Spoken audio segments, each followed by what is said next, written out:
Lotus, the weekend Sangha practice. We're going to be starting in a few minutes. We're going to see how many more people are going to join us this morning. And we're going to get started with Hosho Don Kohler with a Dharma talk. You have to be somebody before you become nobody. And we've got Daijo here doing our service. We've got Enzo, our high-tech pro.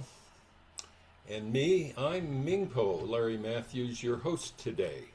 So we'll give it a couple of minutes and then we'll settle in, do a brief meditation, do a check-in, and then we'll start the service, do a meditation, take a break, and then we'll have Hosho, Reverend Hosho Don Kohler, do our Dharma reflection for today. We'll then do a breakout session, then an integration, and we'll close for the day. Dana, welcome, welcome. Good morning, good morning.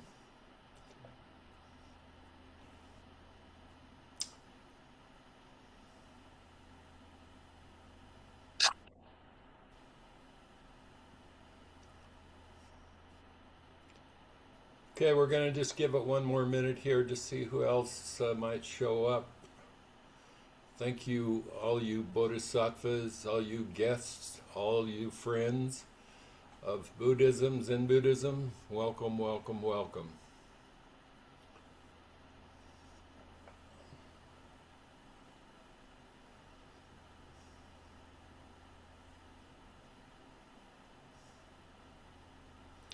Okay.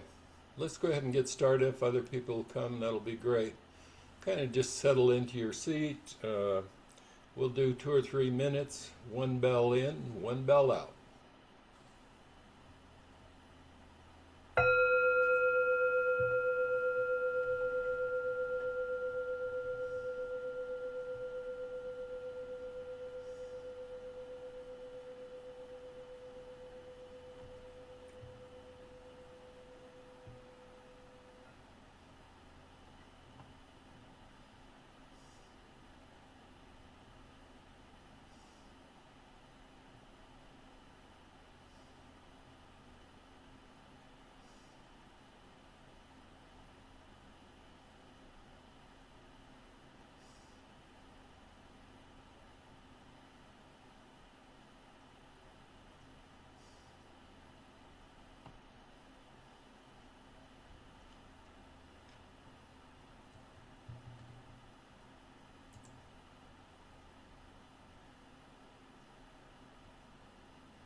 Oh, it's kind of a loud bell.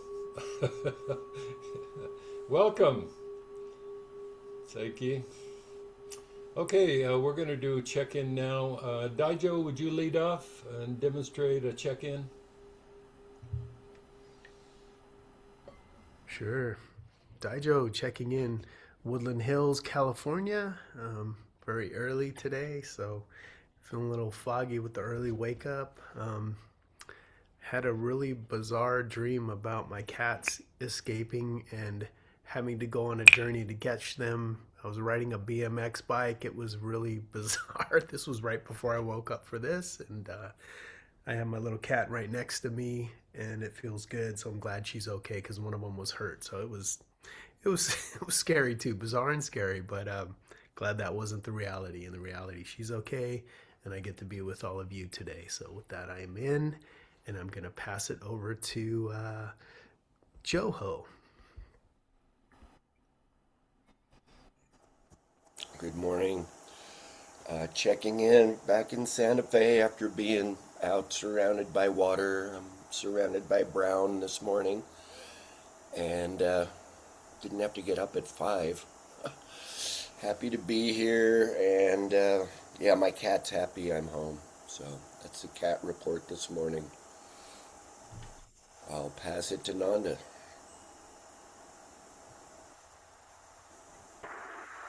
Nanda here in Alentejo, Portugal. It's cooler. It's cooler. It's so good to be cooler. And I hope you, yeah, Joho. I did a little mix and match here. Got my blue rakusu on. So, which I like to wear sometimes. It's what Jumpo gave me. Yeah. So it's yeah. Sometimes I like to wear that. All good. I'm feeling happy. It's great. Lately, I'm just feeling happier. Yeah, just let's enjoy it, huh? Uh, yeah, and I'm good to happy to see you all. And yeah, my big dog is great too. I don't have a cat. The one was lurking next door apparently, so I don't know if he wants a home, but we'll see. But Flash is doing really good. So I'm in, and I'm going to pass to Seiki. Good morning.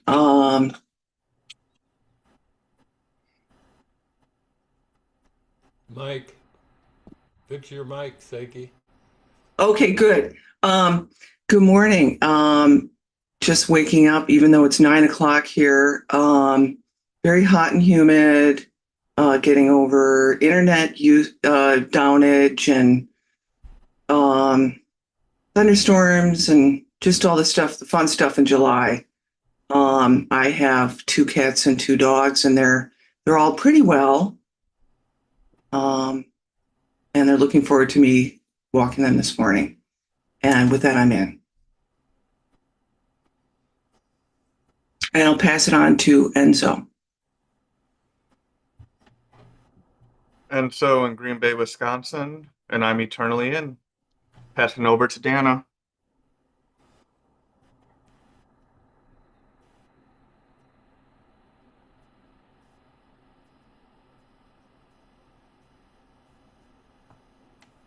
There we go. I'm Dana. I'm coming from outside of Madison, Wisconsin. It's a beautiful day. It's like the slow amplification of birdsong out here. So just really special. And yeah, waking up and feeling grateful to be here. I will pass it off to Osho.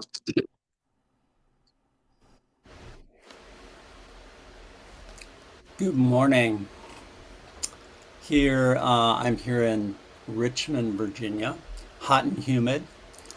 It's actually, this is the time of the morning that it's peaceful because it's pretty loud all night where I live. And yeah, I had a cat with me in the middle of the night, Max, as well, Daijo, and he kept me company when I woke up in the middle of the night. So good to be here in a quieter time in the city in Richmond. I am in.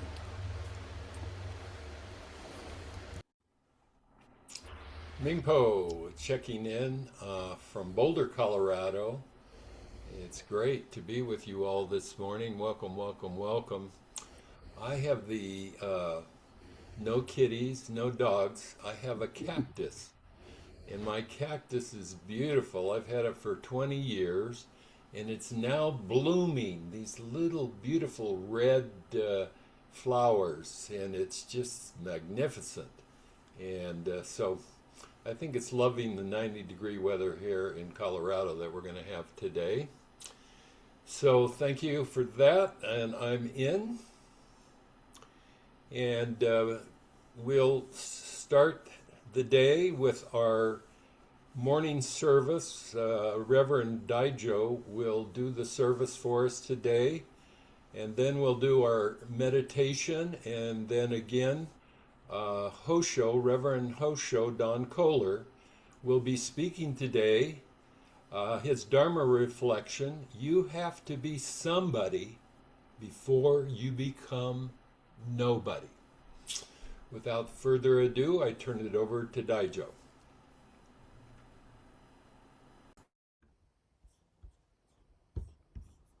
Thank you, Ming. Thank you, Mingpo. And thank you, Enzo, for putting the book in the chat here.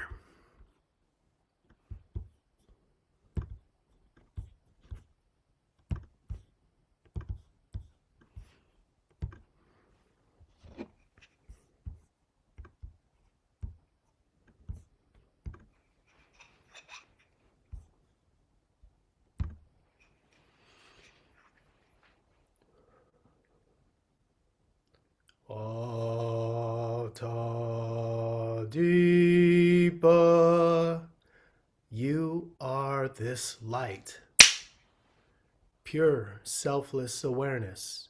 Rely upon selfless awareness. Do not rely upon concepts of self and other that appear.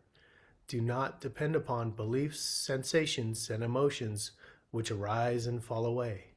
Meditative awareness, clear intention, acting wisely, compassionately, and skillfully are this practice. Rely upon this only. Rely upon this ceaselessly.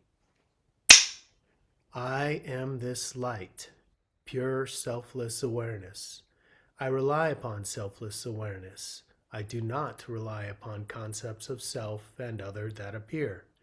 I do not depend upon beliefs, sensations, and emotions which arise and fall away. Meditative awareness, clear intention, acting wisely, compassionately, and skillfully are this practice. I rely upon this only. I rely upon this ceaselessly. Mission statement. Our mission is to foster a diverse, inclusive community dedicated to awakening while promoting personal and interpersonal healing through ethical, compassionate, and loving action.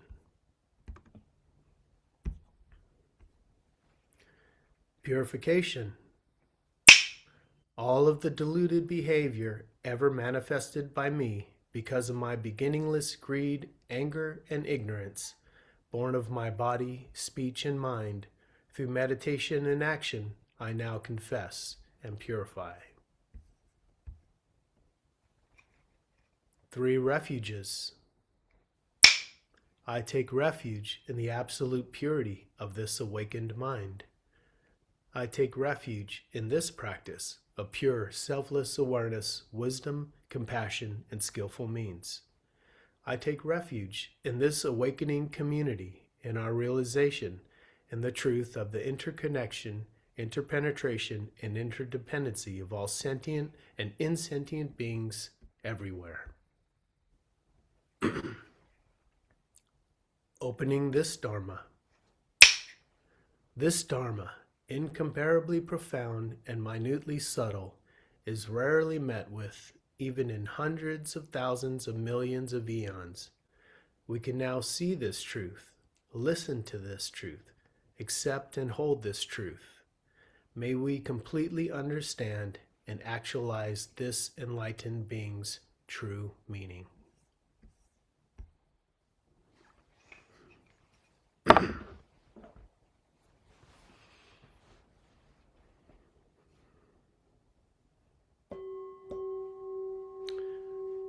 Great wisdom, Heart Sutra Avalokiteshvara, an awakening great compassion, experiencing the clear, deep truth of the transcendent wisdom of meditative awareness, clearly saw that all of the images, thoughts, feelings, and emotional states of ego mind are empty of any permanent self-nature. Realizing this, he immediately transcended mental confusion and ego suffering, and told Shariputra, remember that all manifested forms are no other than this emptiness. Emptiness is no other than all these manifested forms. Form is exactly emptiness. Emptiness is exactly form. All of our thoughts, feelings, concepts, conscious states, and volitional actions are also like this. We must remember that even spiritual life and practice are fundamentally empty. Within this deep meditative awareness, there is no birth, no death, nothing can be defiled, nothing is pure, nothing can increase, nothing can decrease. Hence in this emptiness there is no form, no feeling, no thoughts, no volition, and no consciousness. There are no eyes, no ears, no nose, no tongue, no body, and no mind. There is no seeing, no hearing, no smelling, no tasting, no touching, and no thinking. There is no world of sight, no world of consciousness. There is no ignorance and no end to ignorance. There is no aging leading to old age and death, and no aging leading to old age and death. There is no suffering, no craving, no extinction, no path, no wisdom, and no attainment. Indeed, there is nothing to be attained. The awakened ones rely upon this transcendent wisdom and experience no ego, confusion, or hindrance in this mind. No hindrance, therefore no fear. Far behind upside down views, at last this enlightened mind we call nirvana. Past, present, and future, all awakened ones, all compassionate ones rely upon this transcendent wisdom of meditative awareness, and therefore experience the most supreme awakening, enlightenment. Thus that know that transcendent wisdom is the greatest Dharani, the brightest Dharani, the incomparable Dharani. This practice can completely clear the mind and end all ego suffering. This is the truth, not a deception. So embody this transcendent wisdom, manifest this wisdom, proclaim this Dharani, and awaken. Tayata gate gate para gate parasam gate bodhi swaha. Tayata gate gate para gate parasam gate bodhi swaha. Tayata gate gate para gate parasam gate bodhi swaha.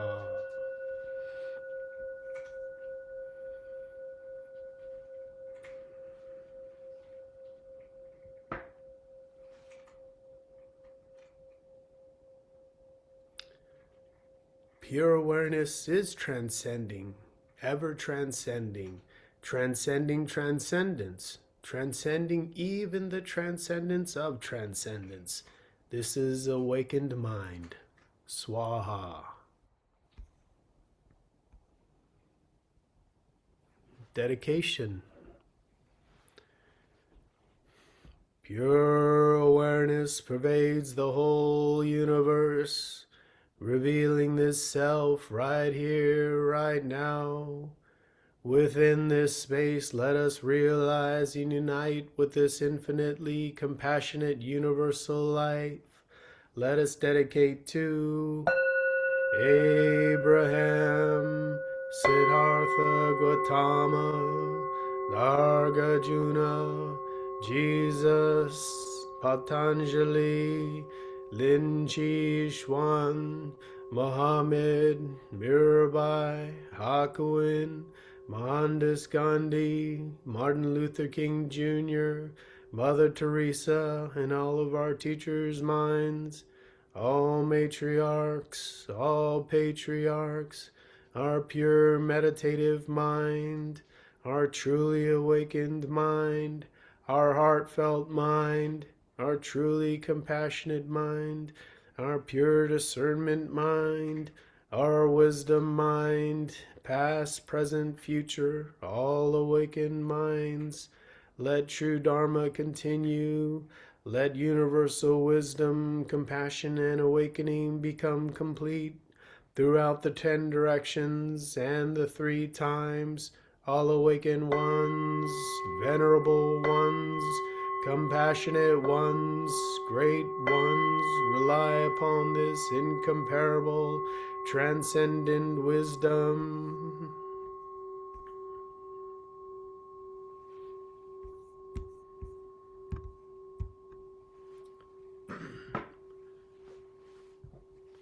Pure awareness, Dharani. Look, look, pure awareness, yes. Look, look, pure awareness, yes. Pure awareness is embodied, is embodied, is embodied. Pure awareness is embodied, is embodied, is a body. Pure awareness, my awareness, your awareness, all awareness. Pure awareness, my awareness, your awareness, all awareness. Pure awareness, this awareness, this awareness, this awareness. Awake Swaha. Look, look, pure awareness, yes. Pure awareness is embodied, is embodied, is embodied. Pure awareness, my awareness, your awareness, all awareness. Pure awareness, this awareness, this awareness, this awareness. Awake Swaha. Look, look, pure awareness, yes. Pure awareness is embodied, is embodied, is embodied. Pure awareness, my awareness, your awareness, all awareness. Pure awareness, this awareness, this awareness, this awareness. Awake Swaha.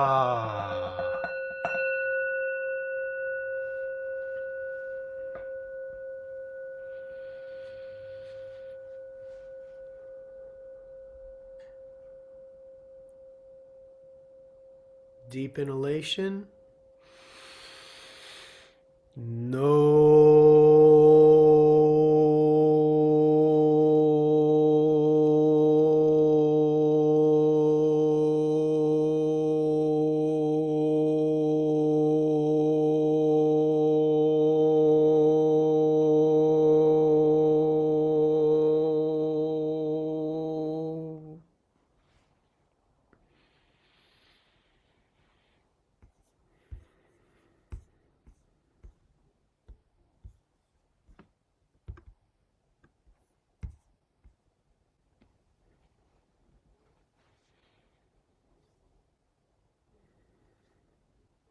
Awaken one's vow.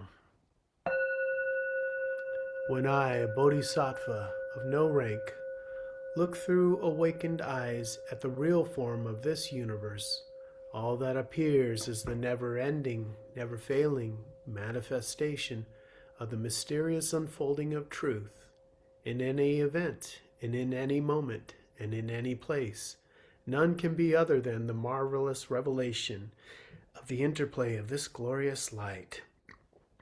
This realization has been the transformational moment causing all of our masters and mentors, patriarchs and matriarchs, to experience true freedom and joy beyond comprehension, and to then extend tender care with a worshiping heart to all beings, beasts and birds, trees and flowers, even rocks and waters. This realization teaches us, reveals to us, that our daily food and drink, clothes and protections of life are the very warm flesh and blood, the merciful incarnation of this ever-present, living, divine mystery. Who then can be ungrateful or disrespectful even to senseless things as well as to human beings? Even though some may appear to be fools or so-called enemies, we will remember to be warm and compassionate toward them. If by chance they should turn against us, abuse, and persecute us, we will remember our fearless heart, our path of wisdom, compassion, nonviolence, and skillful means. Before we react, we will consider deeply our personal and collective karma that brought these conditions and circumstances upon ourselves. Then, with each moment's arising flash of our normal feelings and thoughts, we will simultaneously recognize within us a field of pure awareness, wisdom, compassion, and skillful means. All of our minds will now reveal a true awakened one, a Christ, a Buddha, a Tara, compassionately aware and ready, fearless and wise, acting skillfully and appropriately.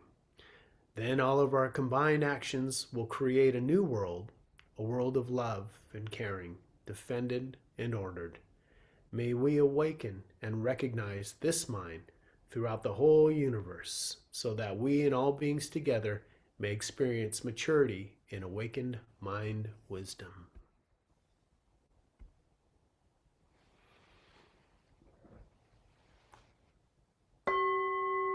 Four awakened vows.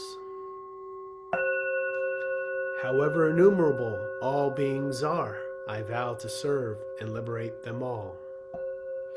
However deep and elusive my shadow states are, I vow to experience and enlighten them all. However vast and difficult true teachings are, I vow to embody and master them all. However endless my true path may be, I vow to awaken and follow forever.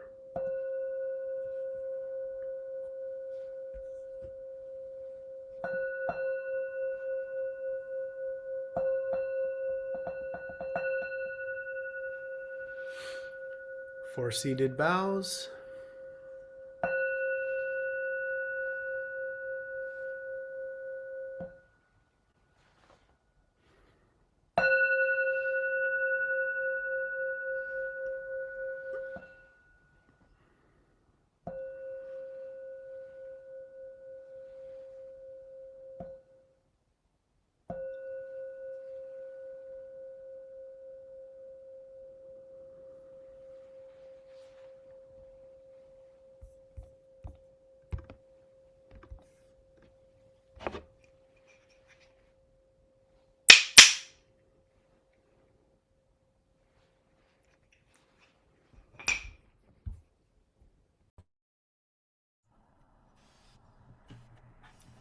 Thank you, Daijo. Beautiful service. Now we're going to prepare for meditation, and after meditation, we'll have our Dharma reflection with Reverend Hosho Don Kohler. And the topic for today is, you have to be somebody before you become nobody. So this is a 30-minute meditation. If you'll just settle into your seats here, we'll start our meditation.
Okay.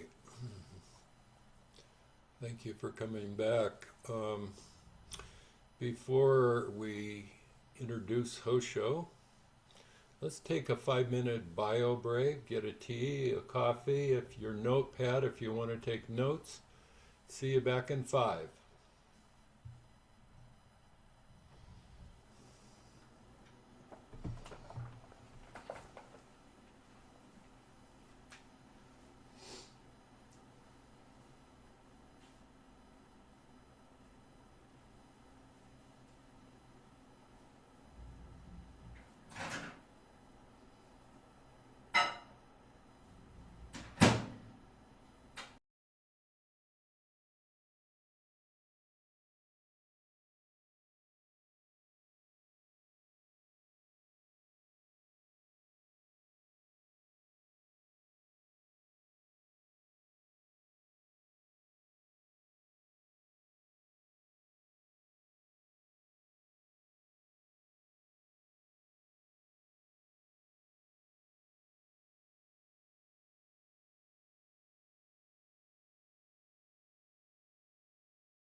I can hear your fan, Is Hosho. it, yeah, should I turn on? I was wondering about that. Should I put a different sound on? Because I'm not really ringing bells. I think I Well, will. I don't know how to Uh, change that, but yeah. try try this.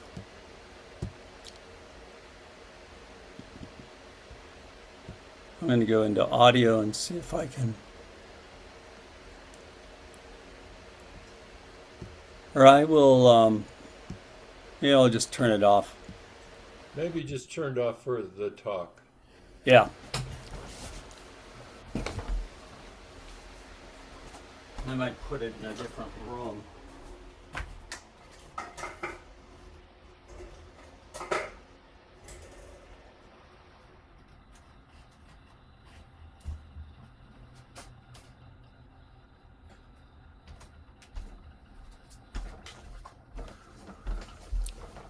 I'm going to put the ceiling fan on, see if that works better. Yeah, I can't hear that. That's good.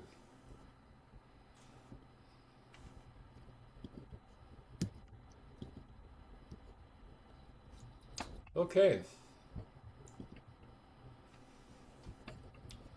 I'll just give it another minute or so, and then I'll do an introduction and we'll start the talk.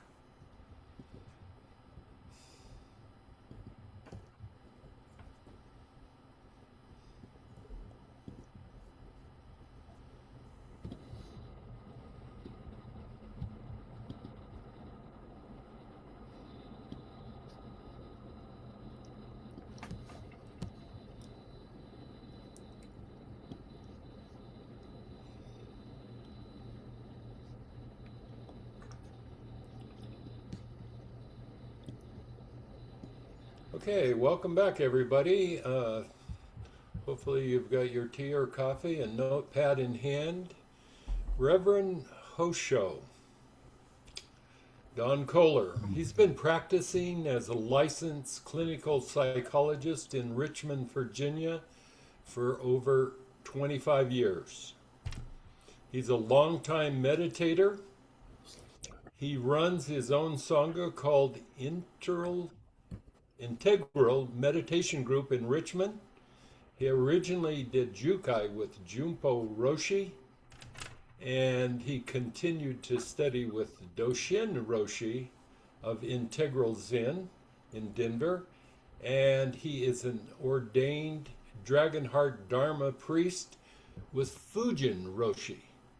Without further ado, it's my pleasure to introduce Hosho. His title today of his talk is You Have to Be Somebody Before You Become Nobody. Hosho, please. Thank you, Mingpo.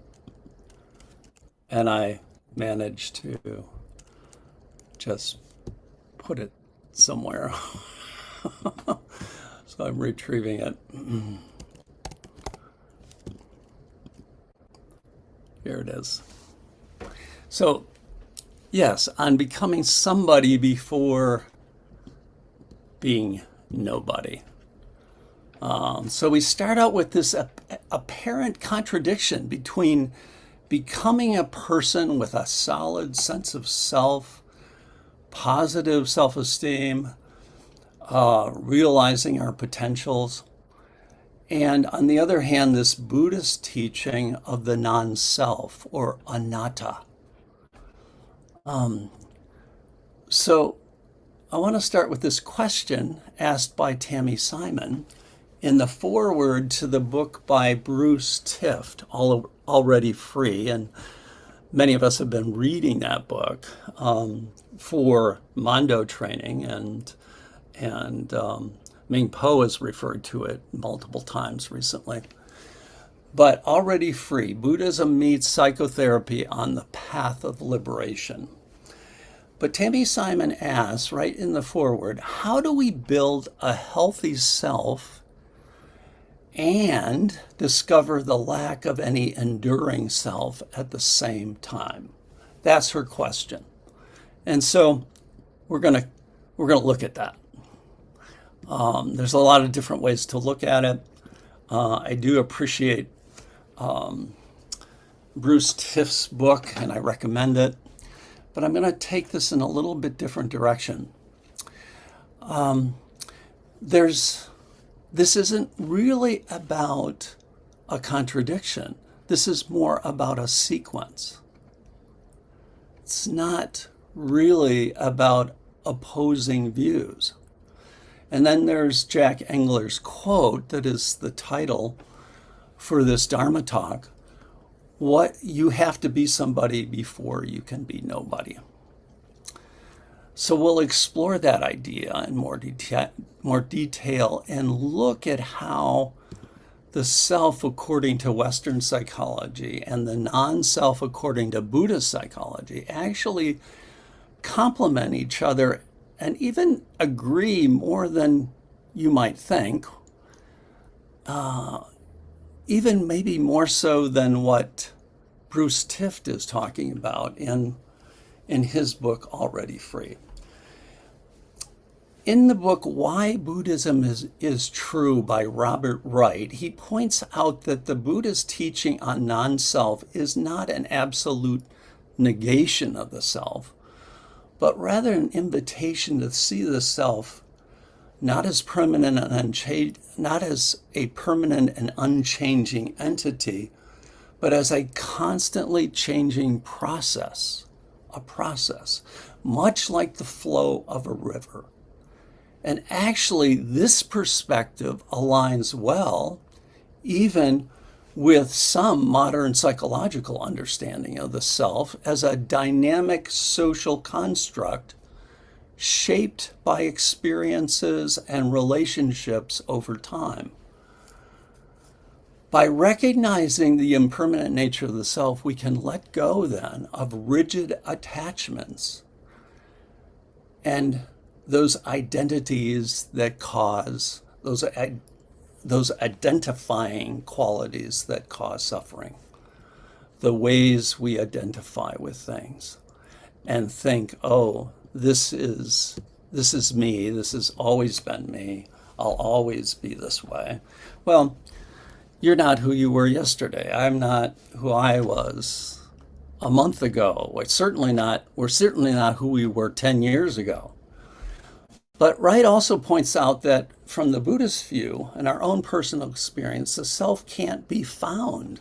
We can't find it. That's what we learned, and that's what we find out in the Mando process, right? That's what we experience. Not only does the self not exist as an independent entity, it doesn't have any inherent existence. Quantum physics actually shows us that nothing does. Nothing has inherent existence. According to Wright, Buddhists say that reality lacks inherent existence, and that fits very well with quantum physics, that it doesn't exist as we conventionally think of it. This is the idea of sunyata, or emptiness. And we said it very clearly in our service this morning. At nature's most fundamental level, quantum physics recognizes that nothing has permanent fixed properties, and nothing is independent. Wright points out that Buddhists take this interconnectedness to mean that any seemingly distinct form, a tree, a house, a self, is empty of inherent existence.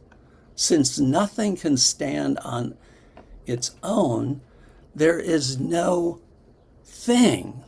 No thing is really there. So in thinking that the world around us is made up of distinct things, we see unclearly. The world isn't things. The world of things isn't really there. Remember Nagarjuna's insight that everything is empty of inherent existence. So, coming back to Bruce Tift, he shows how Buddhist psychology and Western psychology are different views. And in general, yes, the developmental view of Western psychology versus what he calls the fruitional views of Buddhist psychology are different, but certainly not mutually exclusive. And they not only can coexist, they really complement each other. And again, even within Western psychology, there's a recognition that self is not static and unchanging. It's not a fixed, separate entity, but a dynamic process influenced by internal and external factors. This aligns with the Buddhist concept of anatta, or non-self. Now I want to switch to something else here, to a sentence spoken by a British pediatrician and psychoanalyst named Donald Winnicott, a man who spent 40 years watching mothers and babies, and who once startled the room of his colleagues by announcing, "There is no such thing as a baby." What? That's what he said. There is no such thing as a baby. The room went quiet. Maybe you just did. What could that possibly mean? What do you mean? Every one of us has seen a baby. What Winnicott meant was this: you have never seen a baby alone.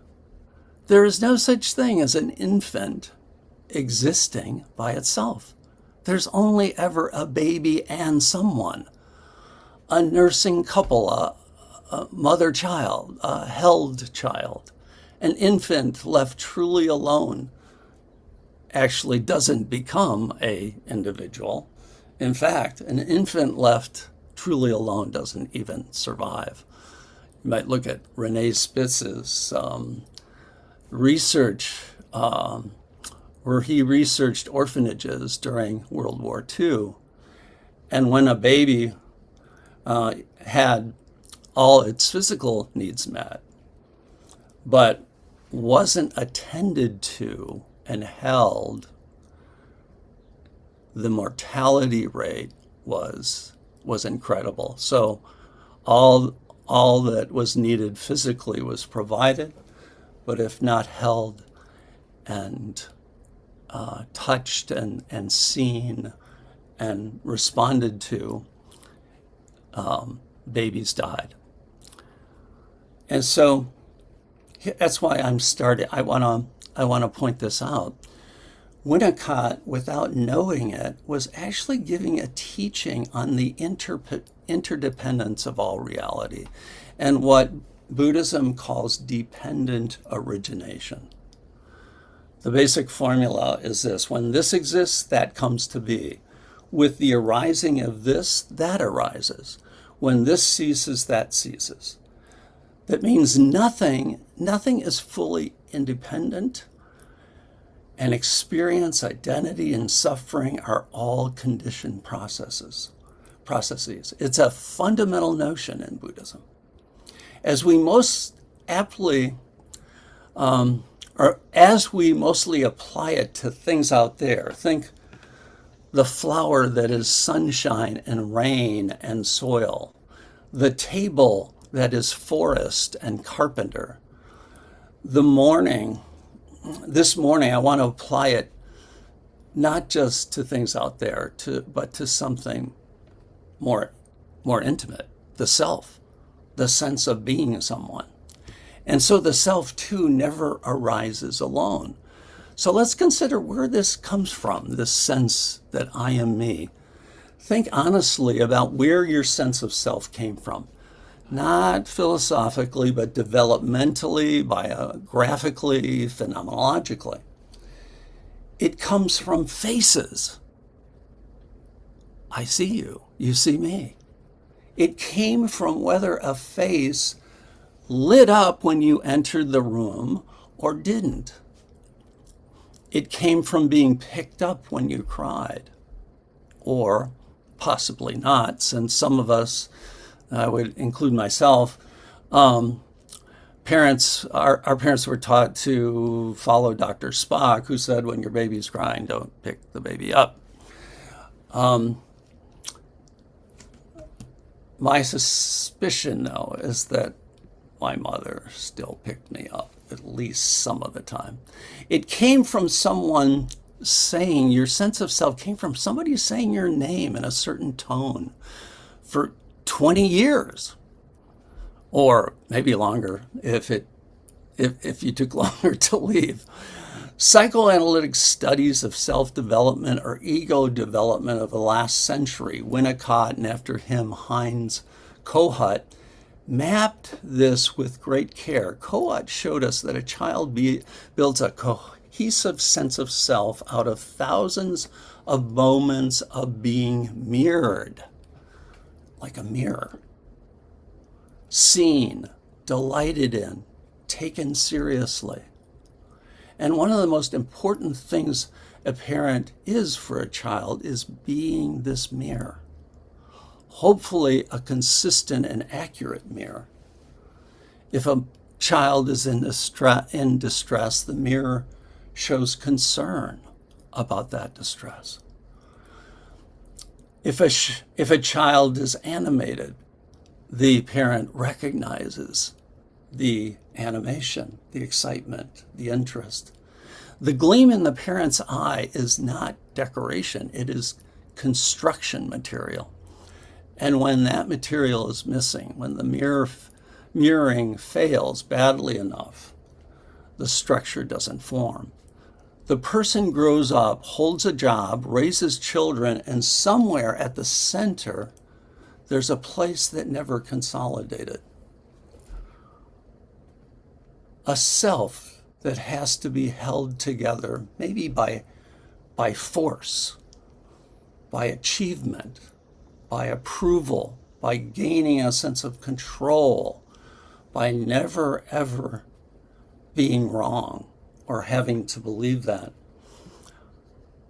I suspect some of us know this from the inside. Consider a moment when you have felt and been truly seen. Consider that for a moment. A moment of being truly seen.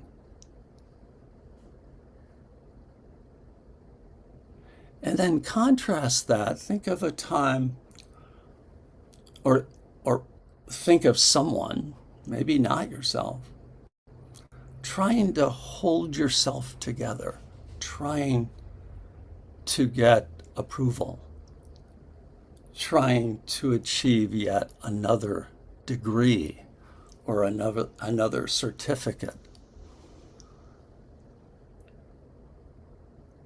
or trying to be in control of the situation. Now let's come back to the Buddha. In the West, we've heard the anatta story as a story many times of negation. There is no self. But instead, it's a story of liberation. There is no self to hold on to because it isn't that to begin with. But rather, it's a story of interdependence and impermanence. Let's listen again to what Winnicott discovered. And notice that it is not negation either. There is no such thing as a baby. Well, what about that again? The self never arises alone. It's woven, moment by moment, out of relationship. This isn't about any flaw in the self. This is the dharma of the self. Dependent origination is not the self's shameful secret. It's its actual nature. It always was. It's always arising as a process. The teaching of non-self is not you shouldn't exist or you don't exist. It is you never existed in the way you feared you had to. Alone. Separate. So-called self-made. Defended. Do you feel the difference?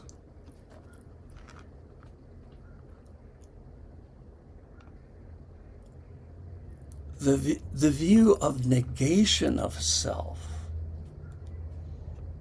feels like shame. The other removes the very ground shame stands on. So, coming back to being somebody first before we can be nobody. Way back in the 70s and 80s of the last century, an American psychologist named Jack Engler did something unusual. He trained deeply in Vipassana in Asia and in psychoanalysis in Boston, and he studied advanced meditators with the tools of Western research. And he came back with one sentence that has guided 2 generations of practitioners and teachers. He's the one that said you have to be somebody before you can be nobody. And what he meant was actually very practical and tender. The insight into non-self is disillusionment. And you can only afford to be disillusioned about a self that actually got built. A person whose inner structure is fragmentary does not experience the dissolving of self-boundaries as liberation. They experience it as the thing they've feared their whole life, falling apart. I've witnessed it, and I've witnessed it on 7-day silent retreats. Maybe some of you have. What looks like surrender becomes collapse. The traditions knew this. It's why the old Buddhist training was slow, embedded in community, so full of ethics and relationship before anyone was handed the heavy tools of sitting for long periods of time. Not everybody can actually handle a 7-day meditation retreat. And notice the Buddha himself was somebody first. 29 years, a son, a husband, a father, a prince, held, mirrored, educated, loved, by every account, securely attached. The going forth came after the structure. We sometimes read his story as though the palace years were wasted time. Like he was wasting his time till he finally left. I don't think they were. I think they were the foundation. And it's interesting that the late Daniel Brown, who died just a few years ago, is really a tremendous researcher, psychologist, and also a transmitted teacher of Mahamudra. He built his whole approach on this sequence. Remember, I said it's about that sequence, becoming somebody, and really emphasizing now, before becoming nobody. So he studied attachment. And before he would offer students the highest pointing out directions on a meditation retreat, he would ask about their attachment history. And for those whose early holding had failed, he developed practices to repair it. And that's the good news. It can be repaired. To build it in adulthood, the internal secure base that should have been built in childhood. He was not delaying the Dharma. He insisted this was the Dharma. A nervous system still scanning the horizon for abandonment, and maybe you've experienced somebody with a deep fear of abandonment, cannot rest as open awareness. So a nervous system still scanning the horizon for abandonment, be hyper vigilant about abandonment, cannot rest as open awareness. The secure base is not a detour from the path. It, in fact, is the trailhead. Now, I want to leave you with this. Just think about the Sangha as a holding environment, that we are a holding environment for each other. So what does that mean for us here this morning? It means that somewhat what happens is not just preparation for practice, it is also the practice.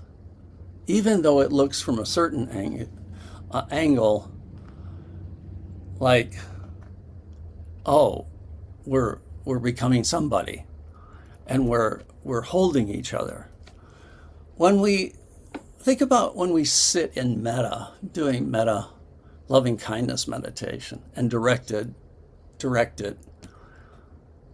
towards ourselves and towards others, there's structure being built. When this Sangha receives you week after week in your good months and your unbearable ones, without condition, structure's being built. The holding some of us did not receive at the beginning is being supplied. Late, but not too late. The research on attachment's unambiguous on this point. It is one of the most hopeful findings in all of psychology. Earned security is real security. The structure can be built at any age, in any relationship, steady enough to build it, including this one.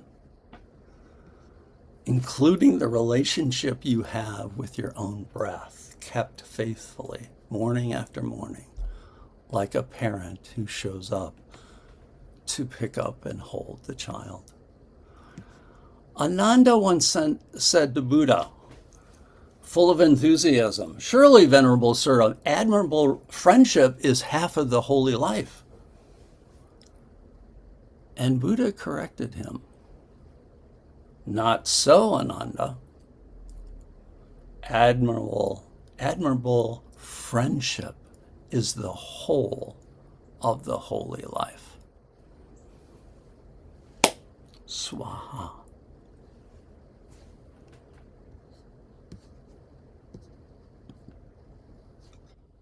Beautiful, Hosho. And your friendship is well received by us all, and especially your wisdom and insight. Thank you so much. That was very profound today. So, with that, wow, let's go into small groups. Enzo's going to put us in groups today.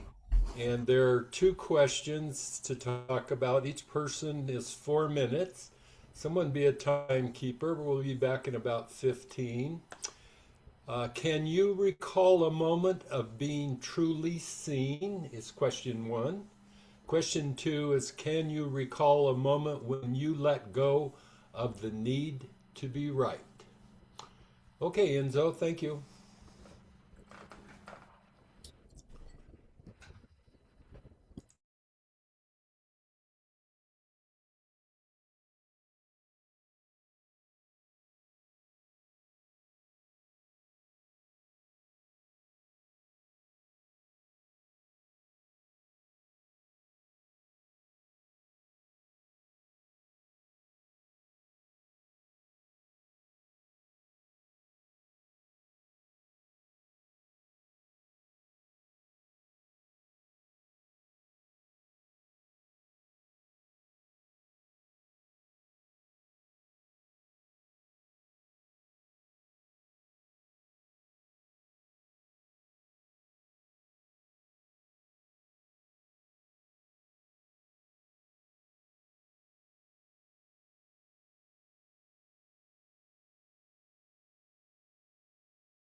Okay, okay, okay. Welcome back, everyone.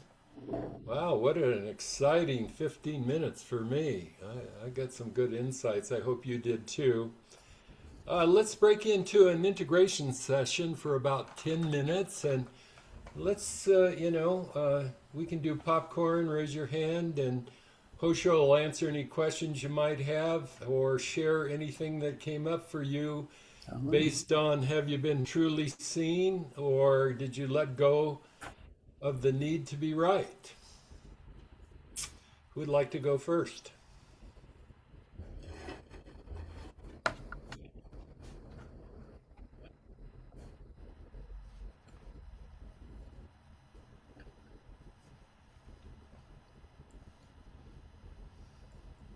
Good, no questions. It's all understood. We can go home now.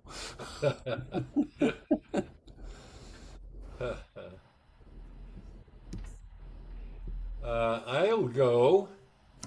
One of the things that I talked about was, my letting go of the need to be right. It's a popular thing for me to be right. It's one of those things that was conditioned into my body, maybe because of the model of my father, who was absolutely always right, according to him. And what I've realized over time is I don't need to be right anymore. Uh, I don't need to be wrong. I just need to be neutral and be present and listen. And I noticed that I'm getting really good at it because I got a call from my ex yesterday because my kids are in town and she was orchestrating how it was all going to go. And she has the opportunity to be right a lot. And so I just was fine. I didn't have to antagonize her. I didn't have to, say, no, I don't want to do this. It's got to be my way. I just went into it and it flowed, and she acknowledged me for allowing her to be right. So it was wonderful. Thank you. Yeah, it was a good example, good illustration, Ming Po. As we continue this path, I have to be me and stand up for what my position, and I have to be right, and you have to hear me, and as in this position I'm taking, it seems like that a lot of that starts to let go, right? So we understand a different sense of ourselves, an interconnection, impermanence, interbeing, all of that. Why hold on to a particular position, trying to maybe build up a self that didn't get formed, possibly, but it's not coming from any place good. Coming from wound, usually, when that happens. Yeah. Beautiful. Hosho, thank you so much for today. It's almost time to close. Daijo, thank you for the service. Inzo, thank you for the IT work, keeping us all together and recording. I'd just like to make a couple announcements, and we do morning meditations Monday through Friday, 9 a.m. Eastern Time. Mondo Facilitation Basics by Mingpo, July 20th, 7:30 p.m. Eastern Time. Mindful for Women, Kishin, Sarah, July 23rd is a meditation at 10 a.m. Eastern Time. And weekend Sangha practice Saturday the 25th at 9 a.m. again. We do that every 2 weeks at Shining Bright Lotus. And everyone is welcome. Thank you all for being here today. So let's do 4 awakened vows.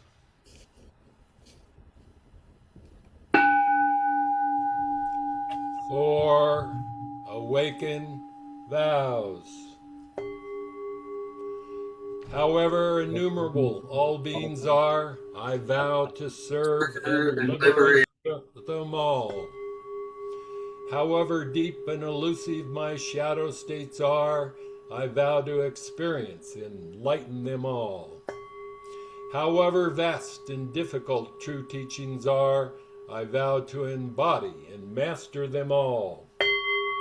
However endless my true path may be, I vow to awaken and follow forever. Thank you for all being here. Blessings, love, and care.